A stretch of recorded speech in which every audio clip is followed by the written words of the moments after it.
জাতীয় সংসদ নির্বাচন স্বাধীন ও নিরপেক্ষভাবে পর্যবেক্ষণ করবে ইউরোপিয়ান ইউনিয়ন। শনিবার সকালে দেশের বিভিন্ন প্রান্তে পর্যবেক্ষণে যাওয়া প্রতিনিধিদের নির্দেশনা দেওয়ার সময় গণমাধ্যমে এই কথা বলেন ইইউ পর্যবেক্ষণ দলের উপপ্রধান পর্যবেক্ষক ইন্তা লাসে। But it will be rewarding, trust me. We are all very privileged to be here to see this historic election unfolding. জাতীয় নির্বাচন পর্যবেক্ষণে ইউরোপিয়ান ইউনিয়নের ২০০ সদস্যদের মধ্যে প্রথম ধাপে ৫৬ জন দেশের ৬৪ জেলায় যাচ্ছেন। শনিবার সকালে রাজধানীর একটি হোটেল থেকে তারা যাত্রা শুরু করেন। We are going to work in the district of Madaripur.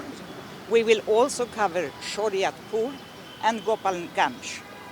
So we are traveling there today and we are going to observe the pre-electoral administration. We are going to meet with election authorities, with different parties relevant to the election, and we will also observe during the election day and also the post-electoral situation.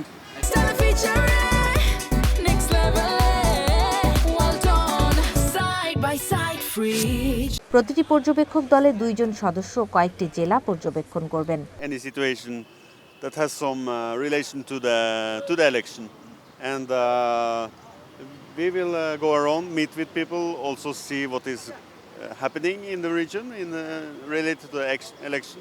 And after the election is finished, the mission will publish an report that will be open to everyone.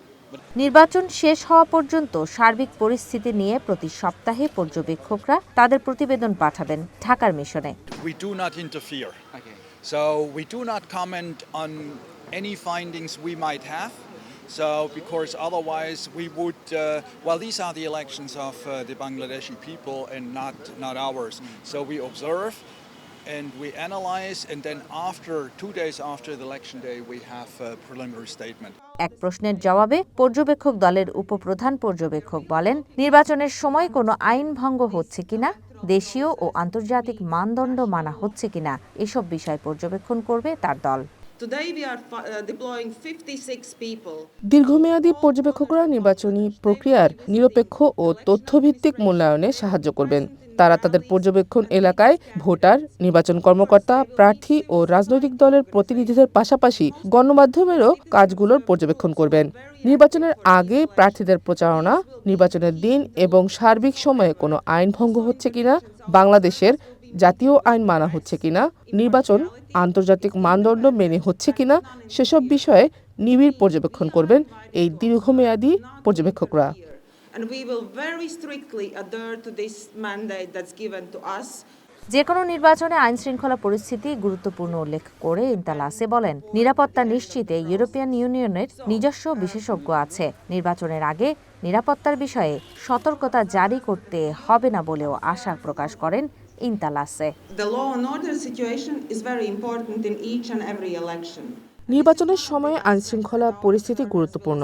আমাদের European ইউনিয়নের নিজস্ব security expert আছে, তারা পর্যবেক্ষণ করবেন। আমরা আশা করি নির্বাচনের আগে আইনশৃঙ্খলা স্বাভাবিক থাকবে, আমাদের সিকিউরিটি অ্যালার্ট দিতে হবে না। ২৪ পরবর্তী সময়ে বাংলাদেশের এই নির্বাচনকে ঐতিহাসিক মন্তব্য করে ইন্তা লাসে বলেন, জাতীয় নির্বাচন নিয়ে কোনো অসঙ্গতি বা বিচ্যুতি দেখলে তা তুলে ধরা হবে।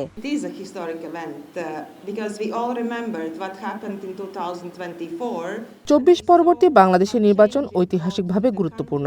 যে কোনো দেশেরই নির্বাচন সম্পূর্ণ সুষ্ঠু হয় না। আমরা বাংলাদেশের নির্বাচন পর্যবেক্ষণ করব। নির্বাচনের সময় কোনো অনিয়ম দেখলে তা আমাদের চূড়ান্ত প্রতিবেদনে তুলে ধরব। আমরা নির্বাচন পর্যবেক্ষণ শেষে সবাই নিজ নিজ দেশে ফিরে গিয়ে যার যার প্রতিবেদন দিব এবং ২ মাস পর আমাদের মূল প্রতিবেদনে বিস্তারিত তুলে ধরব।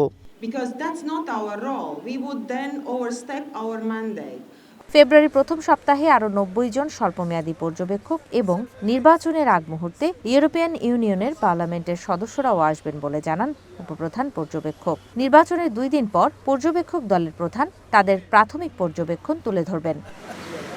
ঝুমি রহমান, ওয়ান নিউজ, ঢাকা।